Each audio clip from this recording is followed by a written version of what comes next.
Bonjour, chers élèves, bonjour tout le monde. Donc aujourd'hui, je vais présenter une nouvelle grandeur en chimie, pour les 12e années baccalauréat. Alors, cette grandeur s'appelle constante d'équilibre. Donc, constante d'équilibre. Constante d'équilibre. Donc associé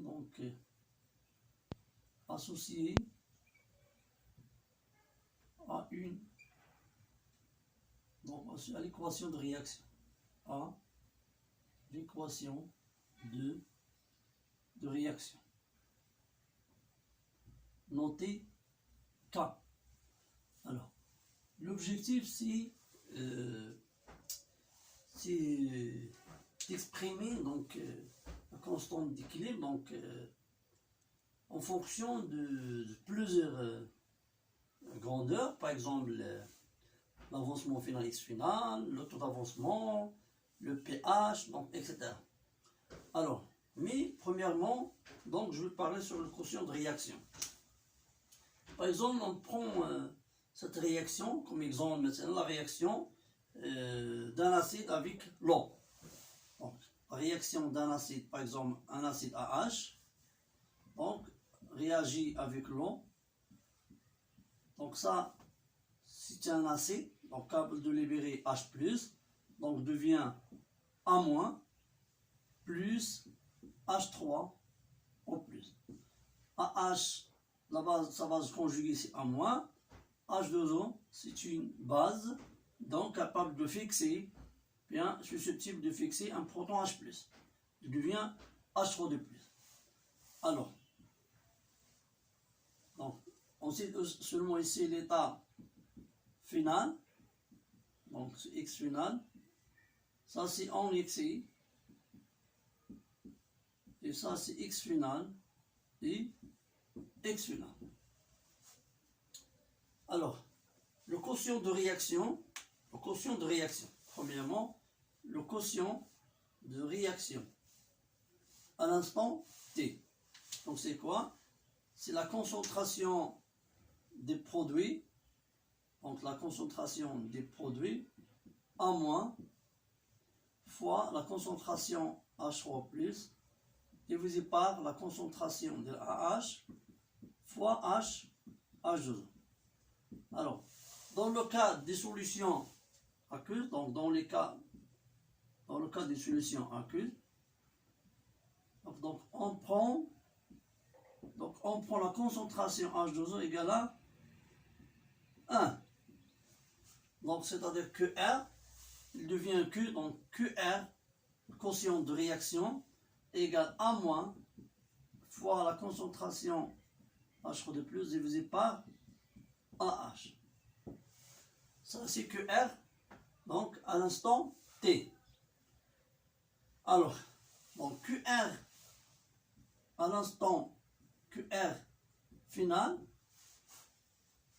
égale la concentration de A- final fois la concentration H3+ final divisé par la concentration de H à l'état final.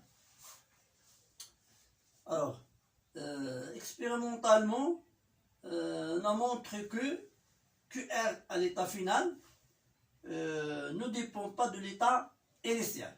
C'est quoi? C'est-à-dire que qu'on change, et quel que soit CA, quelle que soit la concentration, c'est-à-dire quel que soit l'état initial,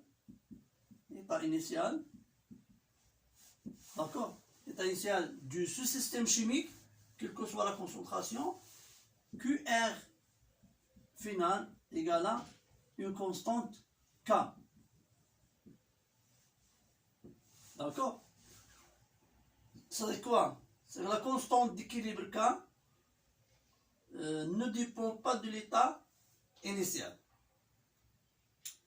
Alors, elle dépend que de la température. Alors, ça que K maintenant, donc aujourd'hui, on a une autre grandeur expérimentale, K. Donc K, c'est une grandeur expérimentale. C'est une grandeur expérimentale. Donc, ça permet de calculer les autres grandeurs. Et tout ça, il ne dépend que de la température. Donc, il dépend que de température. Donc, on va parler maintenant de l'exploitation de ce grandeur. Alors, donc on va exprimer donc constante d'équilibre, donc K en fonction, donc il doit exprimer K en fonction de X final, et en fonction de taux, et en fonction de pH.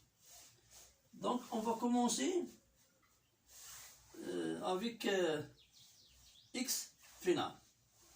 Alors, on va commencer X final.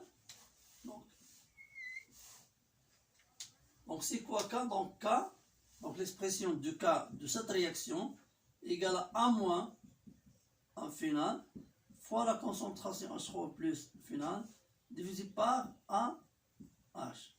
Alors, suivez avec moi comment on peut exprimer donc K en fonction de X final rapidement. Alors, comment? Donc premièrement, donc il faut exprimer donc A moins H3 de plus H en fonction de X final. Donc on a la concentration de A moins final. Donc c'est la même chose. Donc A moins, la quantité finale de A moins égale à X final. Et la quantité de H3 de plus final égale à X final. C'est-à-dire que la concentration de A moins, c'est la même chose que la concentration de H3 au plus, donc égale à X final divisé par V, bien VA. Donc, pour la concentration de AH finale égale la quantité finale de AH divisé par VA.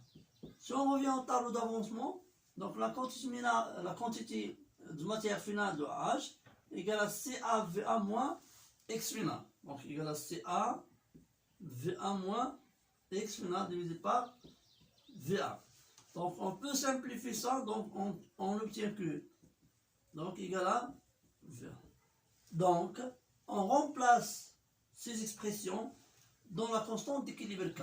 On obtient K égale donc X final VA au carré. D'accord? Donc X final sur VA fois X final sur VA divisé par CA moins X final fois VA. D'accord? Donc pour bien exprimer ça, donc on obtient que donc égal, après simplification mathématique, égal à VA fois CaVA moins X final. Alors donc on a réussi à exprimer la constante d'équilibre K en fonction de X final. Donc maintenant on revient à exprimer donc la constante d'équilibre en fonction de temps. En fonction de temps. Alors, en fonction de temps. Donc, pour exprimer donc K en fonction de temps, alors, on a donc, c'est quoi temps? On a temps égal X final divisé par X max. Alors, d'après le tableau d'avancement, donc on a AH est un réactif limitant. Donc le réactif limitant A c'est un réactif limitant, c'est-à-dire que X max égale à CA fois VA, égale, c'est-à-dire la quantité initiale de de AH. Alors, donc, taux il devient que taux égale x final divisé par CA fois VA. D'accord? Alors, donc, il faut exprimer, donc, il faut exprimer la concentration A moins, A de plus, à H en fonction de temps. Alors on a la concentration de A moins égale la concentration de H3 au plus égale X final divisé par VA. Alors, si on revient à cette expression, donc égale 1 sur CA fois X final sur VA.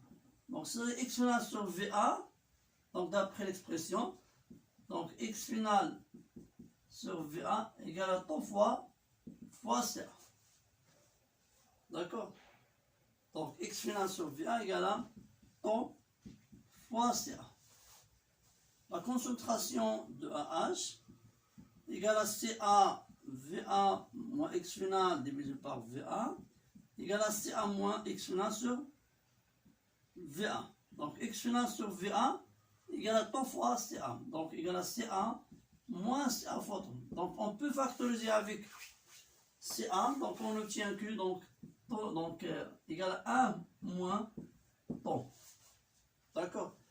Alors, donc K égale la concentration de A- fois la concentration de plus, donc égale à temps fois CA tout au carré, divisé par CA 1 moins temps, donc égale, on simplifie avec ça, donc égale à CA au carré, divisé par 1 moins temps.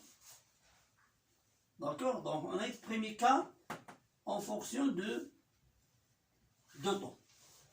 Alors, donc, on veut expliquer aussi donc, K en fonction de pH. K en fonction de pH. Alors, on fait la même chose ici. Donc, comment on peut expliquer, donc, exprimer K en fonction de pH? Donc, on a la concentration A- égale la concentration H3 de plus égale à 10 à la puissance moins pH. Et la concentration de H à l'état final égale à CaVA moins X final divisé par VA. Donc égale à Ca moins X final divisé par VA. Donc X final divisé par VA. Donc X final ici, c'est la concentration de plus. Donc égale à Ca moins 10 à la puissance moins pH. Alors K égale A moins fois H de plus, donc égal à 10 moins pH, tout au carré, divisé par 1, donc c'est divisé par Ca, moins 10 fois le pH. Donc ça c'est égal à 10 moins 2 pH, divisé par Ca moins 10 moins pH. Alors, comment on peut exploiter ces expressions? Donc, par exemple, on a par exemple une valeur K, par exemple 10 à la puissance moins 3. Donc, un état d'équilibre, donc c'est 10 à la puissance moins 3. Alors, et on prend une solution d'acide, par exemple, d'acide, donc c'est A égale à 10 moins 2 mol par litre. Est-ce qu'on peut calculer pH, par exemple? Donc, si on prend K 10 moins 3, c'est A égale à, est-ce qu'on peut calculer pH? Alors, ça c'est l'utilité de la constante d'équilibre. Alors, si on change par exemple la concentration, donc on peut trouver donc pH. Alors, on a K égale 10 moins pH au carré divisé par Ca moins 10 moins pH. Donc, on met pH, donc 10 moins pH égale à, par exemple, grand A. 10 moins pH égale à grand A. Donc, on obtient cette équation Q, donc K, égale A carré divisé par CA moins grand A. Donc, on obtient que donc K, CA moins A égale à A carré. C'est-à-dire A carré, hein, plus KA moins KCA égale à 0. Donc, équation de deuxième ordre. Donc, cette équation admet deux solutions de signes différents parce que ce terme est négatif. Donc, on met delta ici, donc on obtient que, donc ça c'est, on obtient que de A égale moins K plus racine, donc ça c'est K carré plus 4KCA divisé par 2. On peut factoriser avec K divisé par 2. Donc on obtient que moins 1 plus racine 1 plus 4CA divisé par K. Ça c'est A. Donc ça c'est A. Et ça c'est donc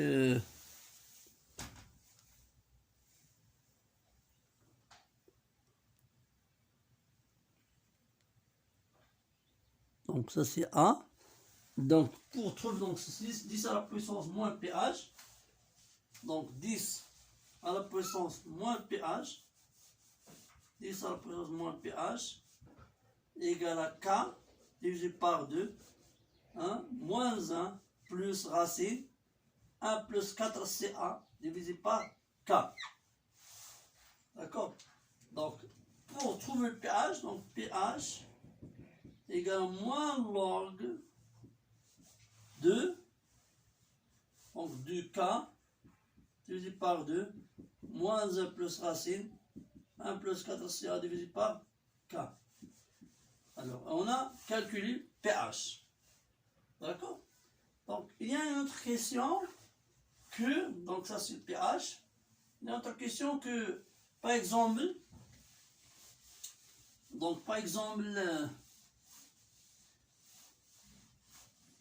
donc,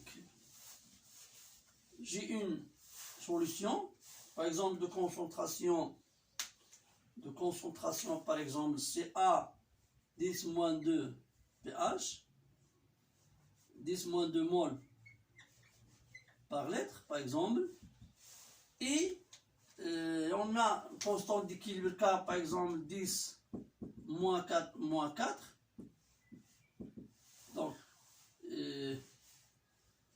Donc, et on ajoute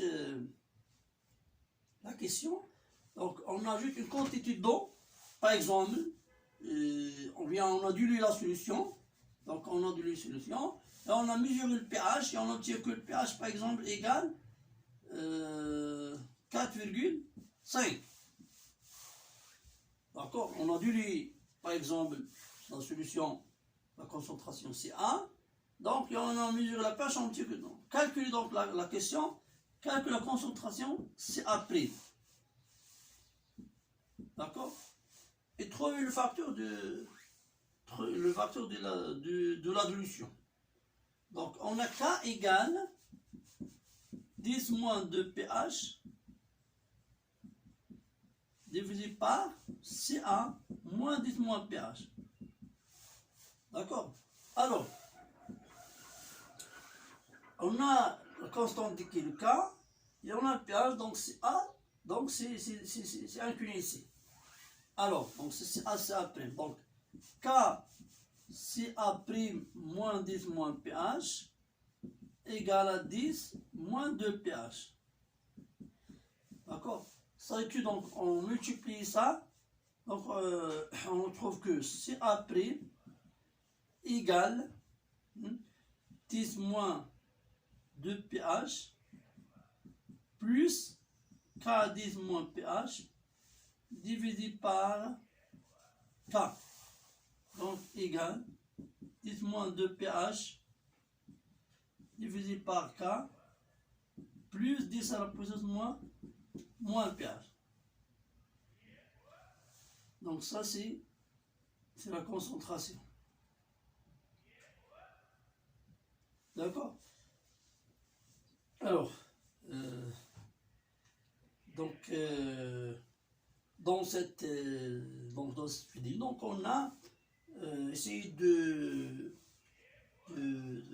exprimer la constante d'équilibre en fonction du plusieurs grandeurs, par exemple en fonction de port, X final et pH. Et on a montré donc l'utilité de la constante d'équilibre, ou bien l'importance de la constante d'équilibre en chimie. Il y a plusieurs astuces donc qu'il doit les maîtriser, hein, soit l'établissement de la constante d'équilibre ou bien l'exploitation de la constante d'équilibre dans différentes situations pour trouver quelques paramètres ou bien quelques grandeurs. Alors, merci pour votre attention. Donc, si vous avez des questions, vous pouvez les laisser dans les commentaires. Bonne chance.